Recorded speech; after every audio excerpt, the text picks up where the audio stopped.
Yes. All right. I heard some rant, like some under-enthused. We gotta get the energy up. Woo! Survivor! Woo! Let's go. Woo! Everyone, let's take shots. Yeah. Oh god, I drank yesterday. So did I, Jack. You don't hear me bitching about it. We are sticky poo today. All right. Videos. All right. Hello, everybody, and welcome to the Survival Work Podcast. I'm your host, Colin Connors. Ty was the gentleman that was coughing just a couple of seconds ago. But before we talk about tonight's episode, in honor of Pokemon X and Y, as I introduce each guest panelist, I want you to make the sound of your favorite Pokemon. If you can keep it between generations 1 and 3, that would be ideal, because those are the Pokemon I know. But anyways, go crazy. Patrick Sullivan, make the sound of your favorite Pokemon. I forgot Pokemon stuff. Sorry. You don't know any Pokemon. Pikachu. Sounds like no. Sounds like a Growlithe. Is there a dog Pokemon? That's Growlithe. That's Growlithe. Okay. So we have a Growlithe. Okay, Alicia. Wait, like Pika? Really? You're picking Pikachu also? I mean, it's literally the only person whose sound I know. You don't... Jack, come on. Jack, give me a better Pokemon. I have a better Pokemon, but I don't know how to make it sound. You don't know how any other Pokemon sounds like besides Pikachu. Like any other growls. You don't. Name it. This is turning out really well. Yeah, this is awful. Let's This restart this. like, Hold on. No. Steve. No. Okay, you I a got good one. Steve. I got one. Jack, what is your Pokemon? Well, I want to do Dragonair, but I don't know what a Dragonair sounds like.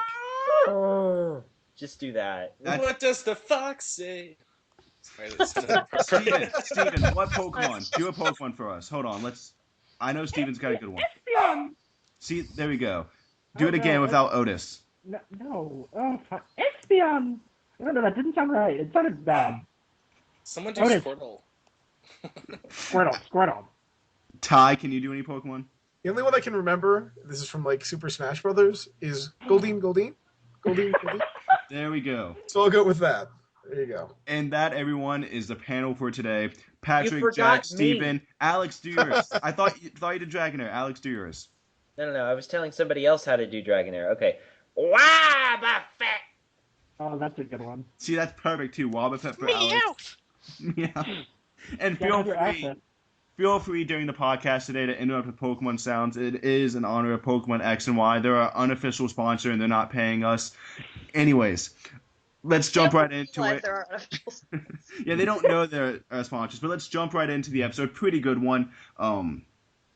Starts off, we get a lot of Tyson and Jervis talking about how Aris has to go and how Aris is the enemy. Ty, what do you make of this Aris-Jervis or Tyson-Jervis friendship? It makes sense for both of them. It's a good alliance. I don't have a whole lot of thoughts. I thought Tyson was overdoing it a little bit this episode, considering all the other things that happened about being worried about ours. But in general, he makes good points. And in general, the duo makes sense. It makes sense for them to stick together. They don't have any loved ones at this point. And I like it. I like the move for both of them. And honestly, it makes Jervis more interesting to me because I like Tyson. So, Does anyone not like the Jervis-Tyson alliance? Anyone here think it's kind of silly? I'm all about the Coconut Bandits. You're all about the Coconut Bandits, I Patrick? like not to comment on it, but I also like them, so. That was a very loud Jack saying he loved the Coconut Bandits. Mm-hmm. They had another hashtag today, too, when he was like... Coconut Bandit. It was the singular this time. I guess because Tyson was the only one doing the banditing and drinking the coconut as fast as he could. Right. This is fucking ridiculous. So, we have the Redemption Island Arena. Brad Culpepper is out. That personally makes me sad.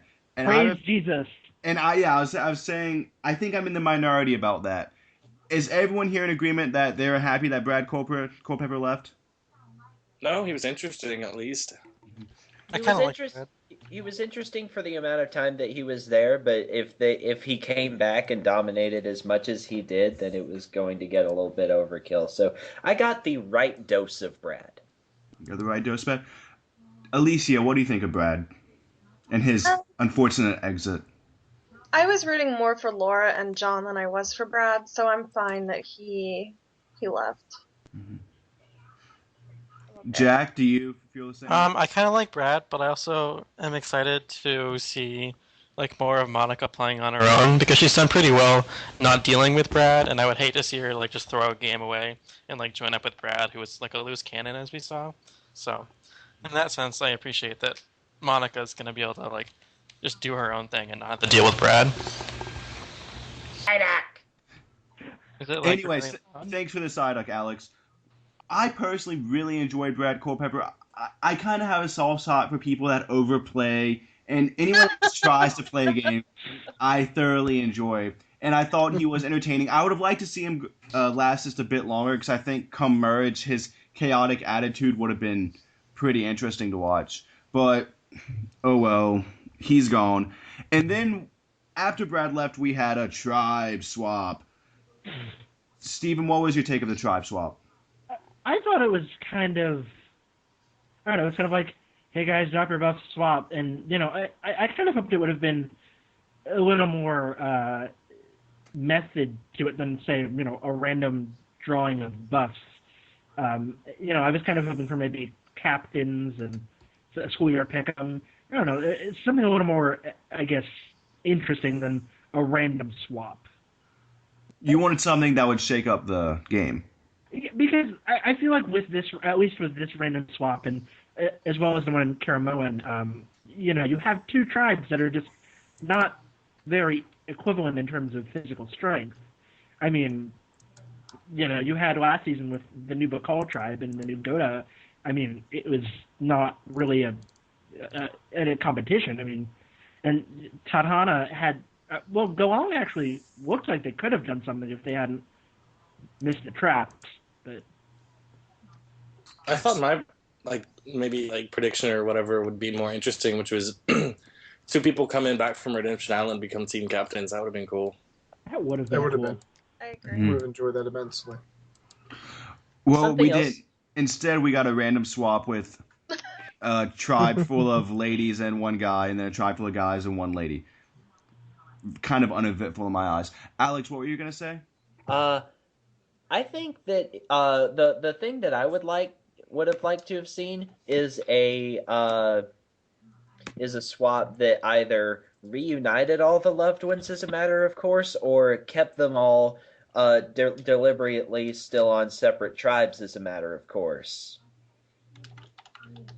Having it where Tina and Katie is the only reunited pair just feels a little awkward.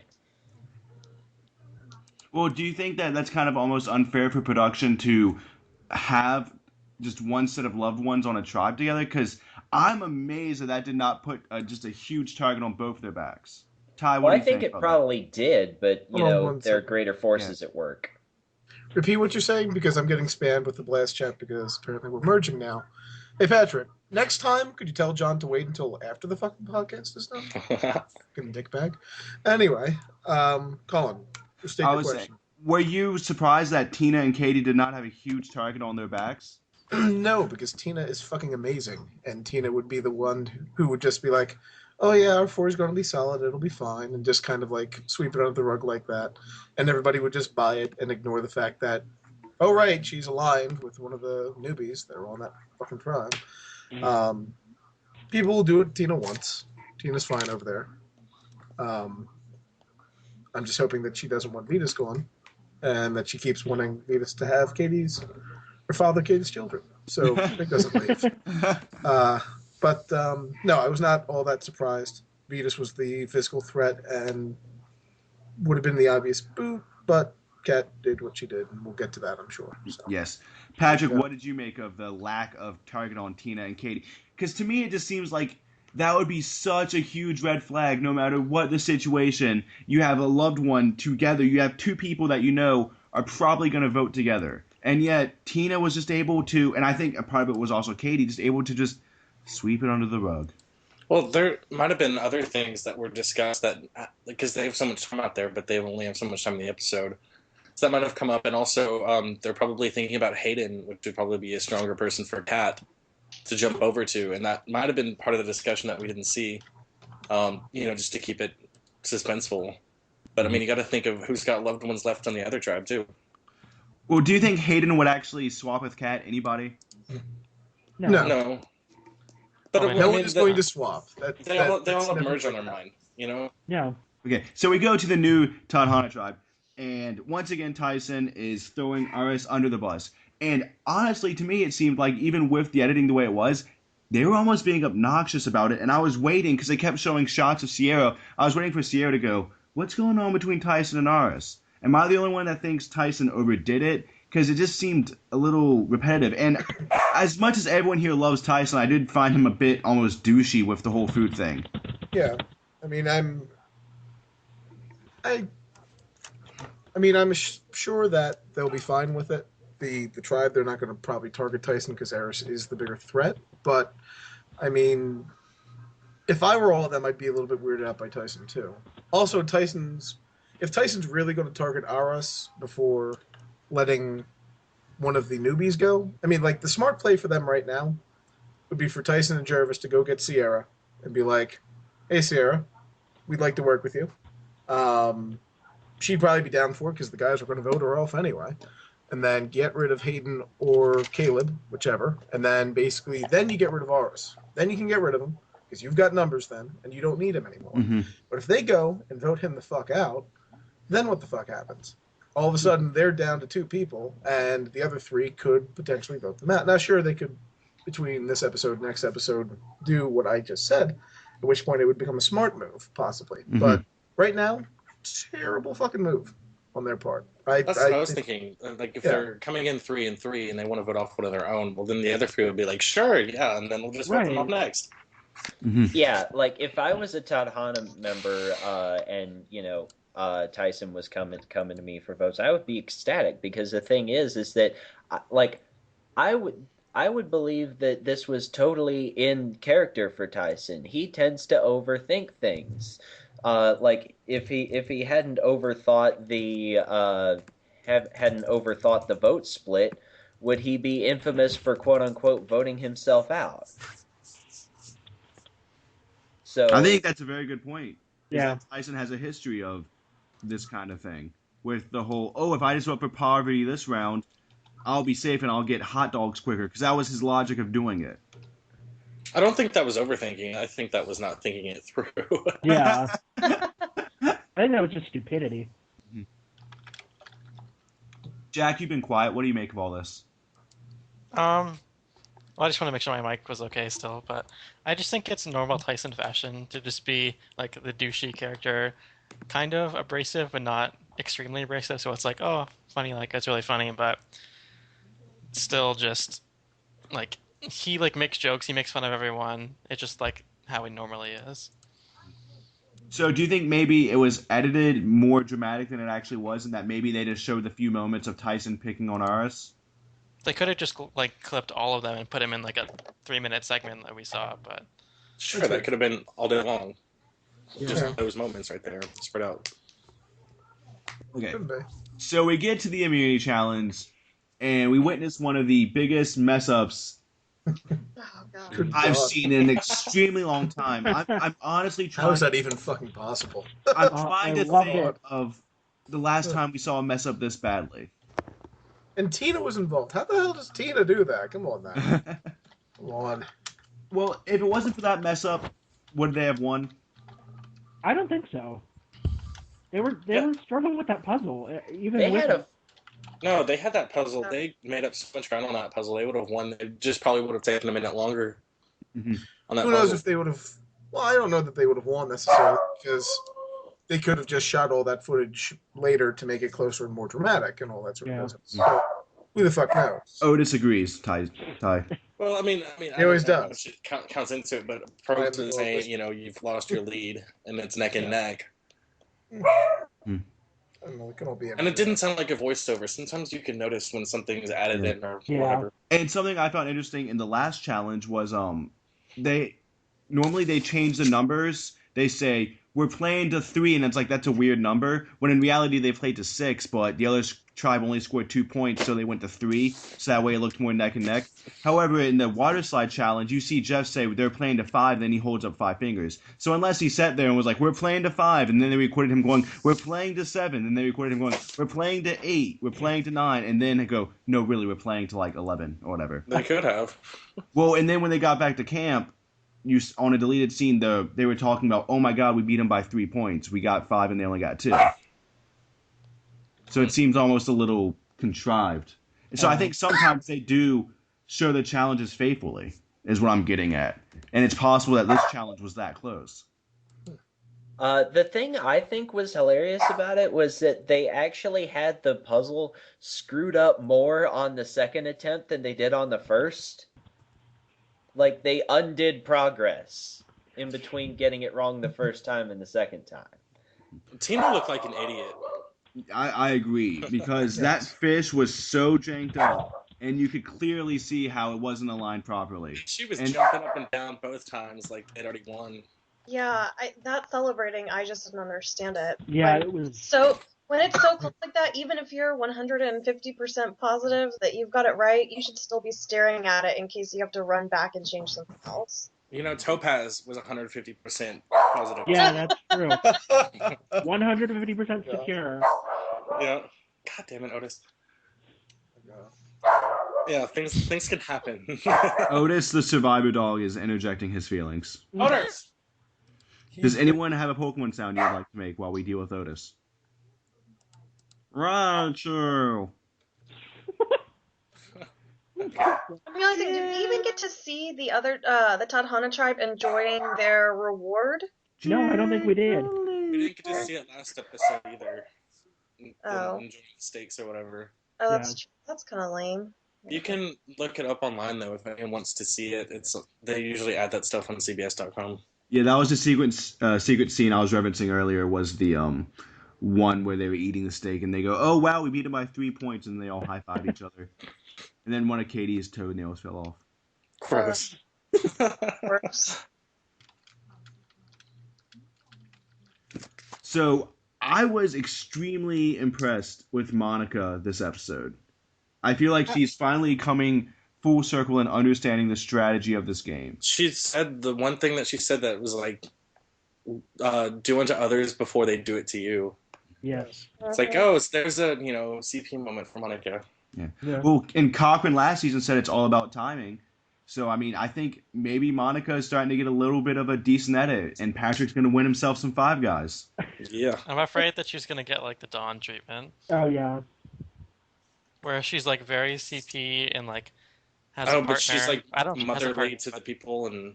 Yeah, and then they get to the final, and, like, everyone's super bitter at her. Well, Yeah. Monica was rubbing Kat as they were voting. Yeah, that was a little odd for me, because I felt like Tina was a big part of the reason, they switched to Kat, because Tina was like, hey, Monica, they're talking about you, and, Kat's loyalties are worth showing with that. If she was so willing to cut Monica like that, Tina had reason to worry. Mm-hmm. I agree. Alex, what do you think about that whole situation? Well, I think that there was a legit reason to get rid of, like, all 6 people. Vetus because, sort of an outsider and a possible threat. Monica because of the whole strategizing thing. Kat because of the whole, willing to turn thing. And also she was on the bottom of the alliance before the swap, so why not after?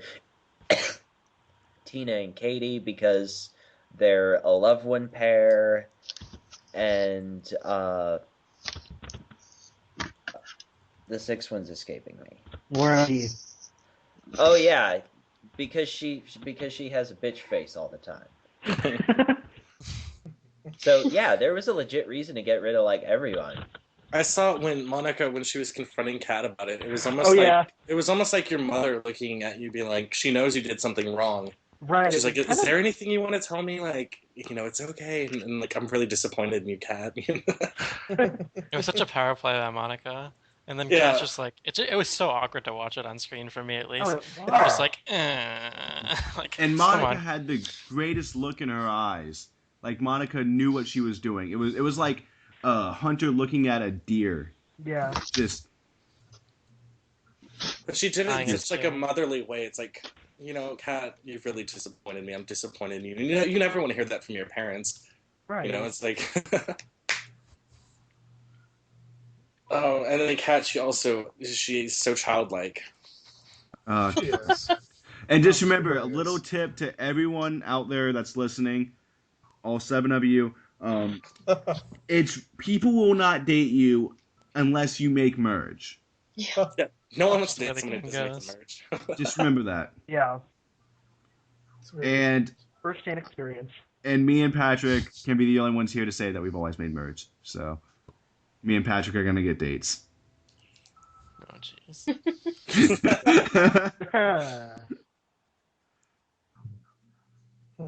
So Laura Boham is still in this game. Why?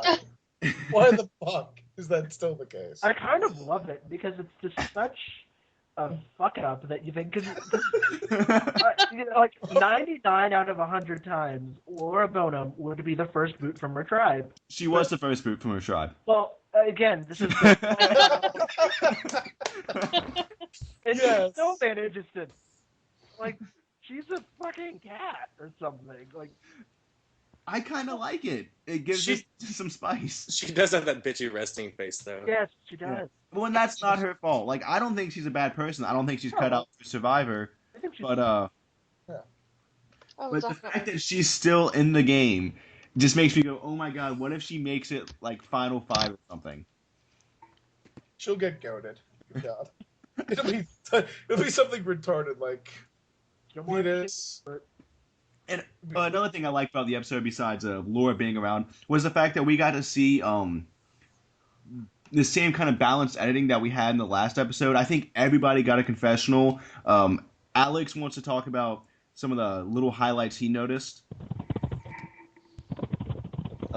Tribal council. Didn't you want to talk about? Yeah. I just wanted to make sure we were like right there. Yeah, we're good. We Yeah. need to So, okay. So first of all, I would just like to say that Katie's Coke bottle glasses were freaking hilarious. I just Where do those fucking messaged. things come from? I just messaged her on Facebook, telling her she did a good job. We'll see if she replies. Oh, And the other thing I would like to point out is that Vetus was amazing talking to He is a Kat. god. I know. Yeah, shot her I was down cracking and up. did it with no smugness.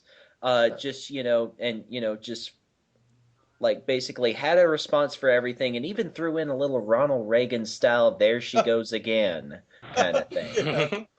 I like that line. Yeah, that's right. We will stick together. Yeah, she's like, Yeah, come on, guys, we it's can stick like the together. way Oh, he we did- will. He turned the definition of the word "we" into something different, smoother than Bill Clinton trying to define the word "is." Well, Like to be fair, presidential up in here. when your argument is against that of Kat, it's not very difficult to come off. Yeah, he had no chance. Particularly She had no eloquent. chance. Yeah. Well, Once he started, it was done. It was done. and Still I think masterful. Still amazing. But Yeah. Vetus did have that great line where he said, "I hope you like the ambiance of Redemption." Yes, I love that. Referencing One World. I was Oh Oh so my god, happy. he actually Oh my watched the God, show. that's fucking great. He watched the show. Well, that may just mean he watched it before going out there, but It doesn't matter. He still watched it. Damn it. Let's see. Some good research. What was the reference? I missed it. the ambiance. Because remember in the first episode of One World, Cat's like, what does ambiance mean? And then Yes. Oh. when it to her.